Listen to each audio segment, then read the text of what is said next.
সবাইকে জানাচ্ছি শুভেচ্ছা।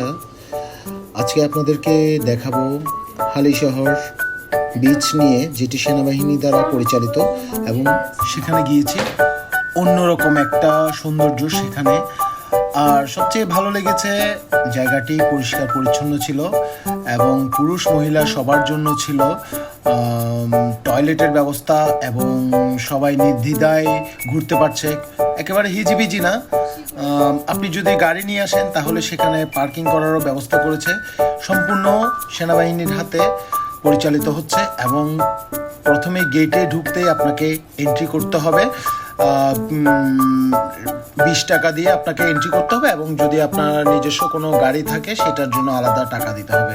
যাই হোক, আমরা বন্ধুরা মিলে গিয়েছিলাম। আমার চট্টগ্রামের মধ্যে বলতে গেলে খুব ভালো একটা জায়গা, যেখানে আপনি আপনার ফ্যামিলিকে নিয়ে 2-3 ঘন্টা সময় অনায়াসে কাটাতে পারবেন। যদি আপনার বাচ্চা থাকে সেই ক্ষেত্রে অনেক ভালোভাবে থাকবে, অনেক ভালো ঘুরবে, দৌড়াদৌড়ি করবে, ছুটোছুটি করবে, এবং জায়গাটি একটা মাঠের মতো অনেক সুন্দর।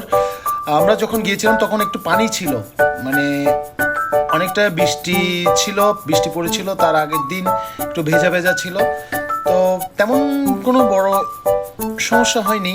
সবাই খুব নিঃসন্দেহে হাঁটাচলা করতে পারছে, এবং সেখান থেকে দাঁড়িয়ে আপনি সমুদ্র উপভোগ করতে পারবেন এবং চারিদিকে ঘোরাঘুরি করতে পারবেন। আপনি আপনার পরিবারের সাথে নিশ্চিন্তে এক জায়গায় বসতে পারবেন। ও হ্যাঁ, এখানে আবার বসার জন্য তারা চেয়ারও করে দিয়েছে, যেখানে বসে আপনি কিছুক্ষণ সময় কাটাতে পারবেন, নদীর দৃশ্য, সমুদ্রের দৃশ্য দেখতে পারবেন। এবং এখানে আরও একটি ব্যবস্থা আছে, আপনি চাইলে নৌকা ভাড়া নিতে পারেন, এবং বাচ্চাদের জন্য খেলার একটি জোন রয়েছে, যেটা খুবই ভালো লেগেছে, এবং এটি সম্পূর্ণ ফ্রি। আর অবশেষে সন্ধ্যা হয়ে আসলো, এটি হলো সন্ধ্যার দৃশ্য, যেটি আরো ভালো লাগছিল। মনে হচ্ছিল আরো কিছুক্ষণ এখানে দাঁড়িয়ে থাকি বা এখানে বসে আড্ডা মারি, আসলে কিন্তু সেটি সম্ভব নয়, কারণ এখানে সেনাবাহিনীর একটা নির্দিষ্ট নিয়ম কানুন রয়েছে, সেটা আমাদের মানতেই হবে। 7:30টার মধ্যে সবাইকে বের হয়ে যাওয়ার জন্য তারা অনুরোধ জানালো, সেটা ছিল খুব ভদ্র এবং মার্জিত ভাষায়। যারা পর্যটক ছিল তারাও বের হয়ে যাচ্ছিল, আমরাও বের হওয়ার জন্য প্রস্তুতি নিচ্ছিলাম।